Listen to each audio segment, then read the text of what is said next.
Rapat kerja antara Komisi 2 DPR RI dengan Badan Penyelenggara Pemilu saat membahas evaluasi pemilu sontak menarik perhatian publik.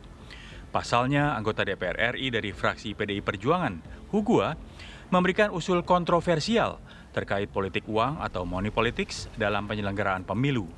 Tak tanggung-tanggung, Hugua mengusulkan agar praktik politik uang dilegalkan di pemilu. Hugua belak-belakan bahwa tidak mungkin peserta pemilu bisa terpilih jika tidak menggunakan politik uang.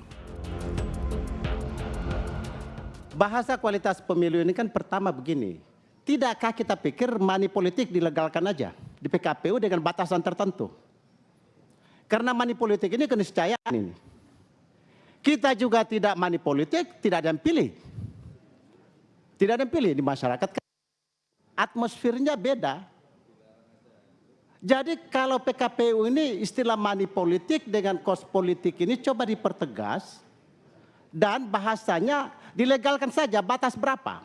Sehingga Bawaslu juga tahu bahwa kalau money politik batas ini ya harus disemprit. Sebab kalau barang ini tidak dilegalkan kita kuncing-kuncingan terus. Yang akan pemenang nanti ke depan adalah para saudagar. Kendati dilegalkan, Hugua tetap meminta ada batasan yang diatur dalam PKPU. Jadi sebaiknya kita legalkan saja dengan batasan tertentu. Kita legalkan misalkan maksimum 20.000 atau 50.000 atau 1 juta atau 5 juta. Karena ini permainan main di situ kalau bisa tindak sebenarnya di lapangan. Sudah menjadi rahasia umum politik uang tumbuh subur dalam kontestasi demokrasi. Di pemilu 2024, kasus politik uang mencuat. Lemahnya penegakan hukum dinilai menjadi penyebab masih maraknya praktik haram tersebut. Lantas, benarkah pernyataan Hugua, anggota Komisi 2 DPR, meminta politik uang untuk dilegalkan adalah cerminan demokrasi saat ini? Apakah pemilu tanpa praktik politik uang sebuah keniscayaan? Tim TV One mengabarkan.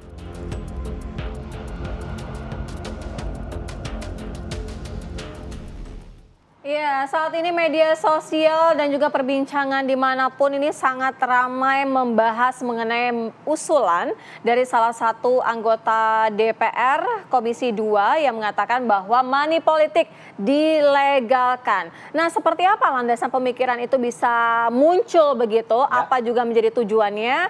Tentunya di pagi hari ini kita akan langsung membahas dengan sosok yang viral di beberapa saat ya, beberapa waktu ini. Sudah ada Bang Hugua, selamat pagi Bang Hugua, anggota Komisi 2 DPR RI, fraksi PDI Perjuangan. Selamat pagi Mbak Sira, Mas Alfat, selamat pagi Indonesia. Selamat pagi. Baik, kemudian ada Mas Nyarwi Ahmad, analis politik UGM. Selamat pagi Mas Nyarwi. Pagi, Sira, Alfat. Semangat ya Mas ya? Iyalah. Pembahasannya selalu seru. Iya. Saya mau ke Bang Hugua dulu. Bang Hugua, sebenarnya landasan pemikirannya itu seperti apa? Karena orang-orang bertanya logikanya bagaimana sih kok membolehkan money politik? Baik, makasih Mbak Sira, Mas Alfat, Mas Servi. Jadi sebetulnya gini, pada hari Rabu minggu ini, backgroundnya ini ya, Komisi 2 DPR RI beserta penyelenggara dan Kemendagri melaksanakan 2 rapat. Di pagi hari kita bicara tentang bagaimana penyusunan PKPU untuk menata pelaksanaan pilkada yang 27 November dilaksanakan. Lalu siangnya, sesi sore, kami mengevaluasi pemilu kemarin dalam rangka memberikan masukan PKPU itu.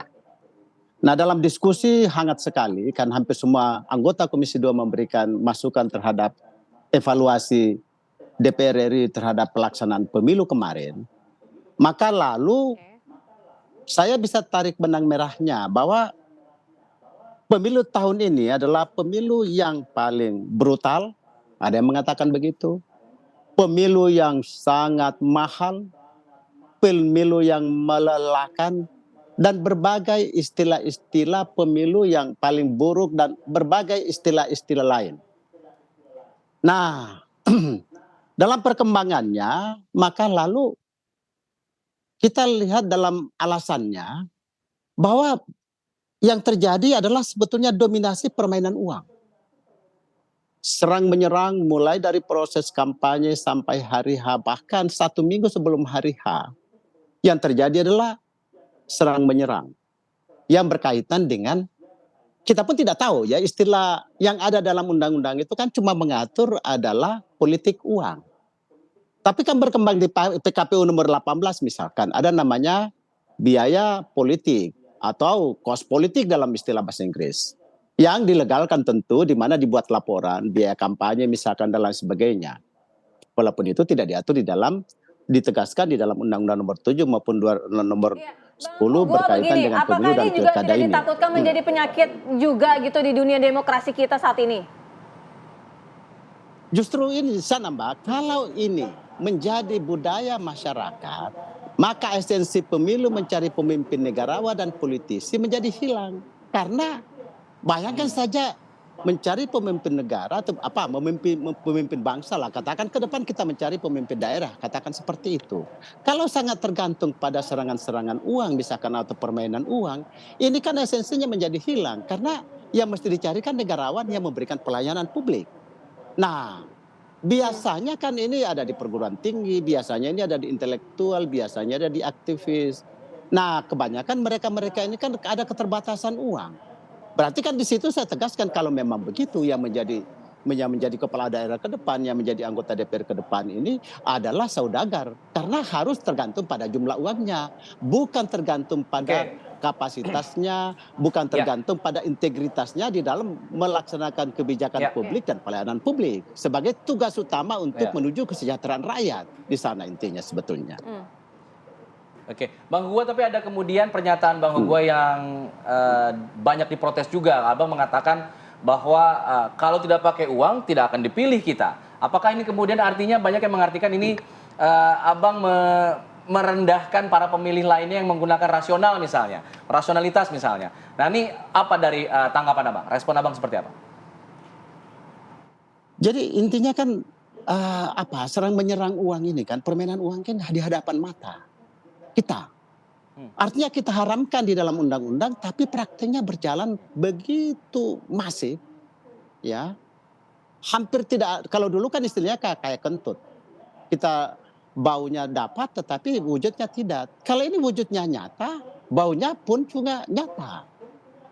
Tapi kita tidak berdaya, siapapun kami kontestan tidak berdaya, siapapun tidak berdaya. Misalkan begini, Mas Alfred, kan di dalam Undang-Undang nomor 7 misalkan, itu kan mengatur pasal yang kaitannya dengan namanya politik uang. Itu di saat kampanye loh, itu kalau terbukti ancamannya penjara 2 tahun dengan atau denda 24 juta. Atau misalkan di saat sebelum masuk TPS, kita berikan uang, janji uang misalkan, kita berikan uang atau berikan materi, itu kan ancamannya 3 tahun dan denda 36 juta. Tapi selama saya di Komisi 2 dan kita evaluasi, belum pernah ada orang yang memang, kalau tuh ada sedikit sekali yang betul-betul ketangkap dan direalisasikan. Jadi sebetulnya ini yang terjadi, bahwasanya kejadiannya memang begitu, kira-kira begitu. Oke, baik, kita ke Mas Nyarwi. Mas Nyarwi melihatnya bagaimana analogi berpikirnya gitu? Untuk memberantasnya dengan diatur akhirnya diperbolehkan, dilegalkan gitu. Apakah tidak menimbulkan juga penyakit yang akhirnya kita membenarkan penyakit itu mencederai demokrasi kita gitu? Ya, Sira, Alfat ya. Ini pertama tergantung cara mikir kita atau perspektif tentang demokrasi. Yang kedua tergantung soal pendefinisian ruang lingkup politik uang itu sendiri. Misalnya begini, kalau kita ngomong demokrasi normatif, maka aspek moralitas lebih dominan. Sehingga politik uang itu kemudian haram atau tidak beradab dan lain-lain. Tapi faktanya kalau kita bicara demokrasi itu kan di sana ada pertukaran. Pertukaran ide, pertukaran gagasan, visi, misi, sampai bahkan transaksi. Dan transaksi itu kemudian sampai muncul fakta di mana kita lihat dari berbagai laga elektoral itu ada transaksi. Jadi dalam artian ada orang gitu ya, kalau datang misalnya bersilaturahim atau minta ini, nah kemudian tidak baik kalau tidak bawa oleh-oleh misalnya begitu. Ada imbalan diberikan gitu ya? Mungkin dari istilahnya buah tangan, dari mulai buah tangan sampai kemudian tadi itu apa namanya pemberian ketika menjelang proses pemilihan kan gitu. Makanya itu perlu kita definisikan dulu. Ya, satu kalau kita lihat tadi saya setuju dengan Pak Hugo tadi ya. Satu soal kos politik, yang kedua soal money politik. Tambah lagi sebenarnya satu lagi soal pembiayaan politik. Nah, dibedakan coba kos politik, money politik, pembiayaan politik. Ya, misalnya contoh kalau kita bilang pembiayaan politik itu kan bisa dikaitkan pembiayaan partai politik, pembiayaan penyelenggaraan apa namanya pemilu misalnya, itu bagian dari politik kan gitu. Dan itu jelas menurut saya sampai hari ini ya ada aturan-aturan tentang sumbangan dana kampanye dan lain-lain ya. Tidak jelas apa? Nah, misalnya yang tadi itu yang money politik sama kos politik. Nah, yang tadi saya kira itu. Nah, faktanya begini, yang susah adalah kalau itu dilarang, faktanya terjadi terus-menerus, kan gitu. Dan selama ini juga kemudian sulit sekali kan itu dihindari ya. Artinya gini, laporan-laporan dan lain-lain itu seperti ada supply dan demand, dan kemudian itu seakan-akan sudah menjadi budaya kan gitu. Nah, supaya ini lebih baik atau lebih fair kan kita pengennya pemilu itu selain jujur, adil dan seterusnya itu ada unsur yang fair kan gitu. Nah, kalau misalnya tadi yang dikhawatirkan bahwa ke depan yang muncul adalah para saudagar saja, yang bukan berarti ada jaminan dia akan menjadi negarawan. Tapi kemudian yang negarawan ini susah sekali kan gitu. Karena orang berpolitik murni membeli suara kemudian untuk menjaga kepentingannya bukan kepentingan masyarakatnya kan gitu. Nah, karena itu menurut saya memang tidak perlu malu-malu juga politisi gitu ya kalau mengatakan bahwa praktek politik uang itu nyatanya juga terjadi, masyarakat bisa ditanya di data survei juga terpotret kok kan gitu, berapa persen yang katakanlah pernah punya pengalaman menerima gitu ya, itu ada di data survei. Tapi semuanya. Fairnya tadi itu gimana? Nah, skalanya itu kan susah. Ya, skala menurut saya skala itu yang menurut saya perlu ada aturan soal kepantasan. Misalnya begini. Kalau anggap saja orang katakanlah datang silaturahim ke rumah orang gitu ya, bawa buah-buahan. Kan nggak mungkin harga buah-buahan itu 1 juta lebih kan gitu. Ya artinya kalau normal di kampung ya 100.000, 50.000 itu udah banyak sekali gitu loh. Tetapi itu kan bukan wajib. Kalau misalnya sampai maksimal lebih dari itu kan terlalu kasihan juga, orang yang mau datang juga saya kira juga tidak enak. Tetapi intinya gini, saya tidak mau mengatakan dalam bentuk nominal ya. Intinya adalah kepantasan dalam berinteraksi, sosialisasi itu menurut saya harus ada. Dan itu saya kira tergantung dengan budaya ya. Jadi bukan berarti kemudian kita harus berpikir itu politik uang, tidak. Lagian juga yang dilarang adalah kemudian memberi untuk kemudian meminta kan gitu. Mas Nyarwi, tapi begini kan, pola pikir pandangan masyarakat itu adalah ketika demokrasi mereka memilih sesuai dengan hati nurani yang sempat tadi Alfa singgung gitu kan. Ketika ada money politik, ketika ada politik uang, artinya mereka kan diarahkan kepada mana uang yang paling banyak yang diserahkan. Tapi nanti kita bahasnya itu harus diklarifikasi. Betul. Ini iklan dulu. Kita iklan dulu.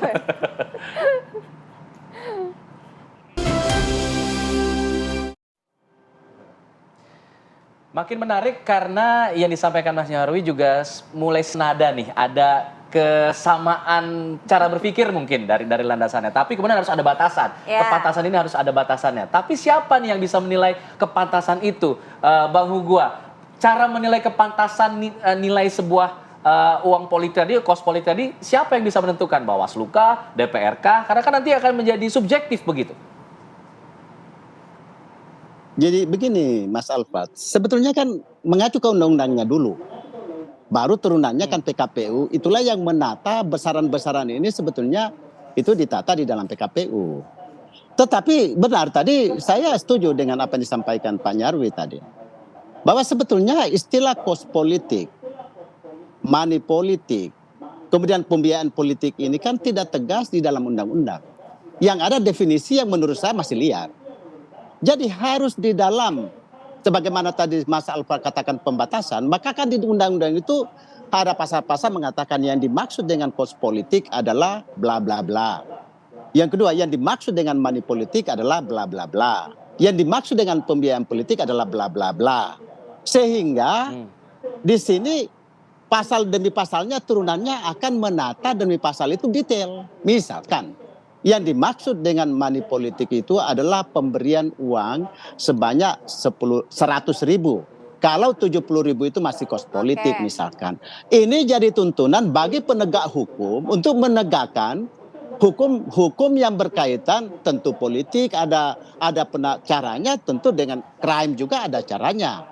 Di situ sebetulnya bahwa memang pada akhirnya penegakan hukum dari KPK juga sudah merespon apa yang diusulkan oleh Bang Hugua ini, mengatakan bahwa ini ada celah nanti Bang, ketika dari para peserta politik ini melakukan money politik uang gitu ya, ketika nanti akan dilegalkan, artinya akan ada celah mereka untuk korupsi, karena gimana mereka mengeluarkan uang pada saat modal begitu, mereka akan berpikiran gimana caranya mereka kembali modal gitu. Ya kan sebetulnya itu betul. Kita pendapat saya sangat sepaham dengan itu dan sangat setuju. Persoalan ini silakan ada di undang-undang kita masih belum mengatur tertata rapi seperti yang Pak Nyarwi tadi katakan, sehingga penegak hukum juga kebingungan juga bagaimana menegakkannya. Apakah ini kos politik atau money politik atau gimana caranya? Jadi saya setuju bahwa sebetulnya ini ada kelemahan di undang-undang, itu pasti. Dan itu kami sepakat akan kita revisi undang-undang pemilu. Tetapi yang menjadi menarik ya, Sira, adalah sebagai Pak Nyarwi tadi mengatakan kalau ini menjadi budaya politik. Budaya itu kan tata nilai, value ya, akan menjadi anutan masyarakat. Itu jadi budaya. Lalu kalau anutan itu berkembang, eskalasinya besar, itulah that is civilization. Itulah peradaban. Betapa bahayanya kalau masyarakat menganggap bahwa serang menyerang uang itu adalah kelaziman di dalam politik. Padahal ini kan dilarang, diharamkan. Sebagaimana yang dikatakan KPK tadi itu. Tetapi karena batasannya kurang tegas di dalam undang-undang, turunannya di PKPU pasti kurang tegas. Maka lalu penegak hukum kita tidak bisa juga salahkan penegak hukum karena pasal-pasalnya tidak detail. Jadi sebetulnya yang saya lontarkan itu sebetulnya kenyataan di hadapan mata. Kok barang ini kita haramkan, kira-kira begitu, tetapi prakteknya kok nyata dan masif. Berarti ada sesuatu, ada something wrong behind. Inilah kira-kira yang hari ini kita semakin tercerahkan dari kawan-kawan pengamat, dari kawan-kawan akademisi, bahwa sebetulnya budaya ini harus kita kembalikan. Budaya politik yang bebas, aktif, luber, segala itu kan sebetulnya nilai-nilai yang harus menjadi budaya.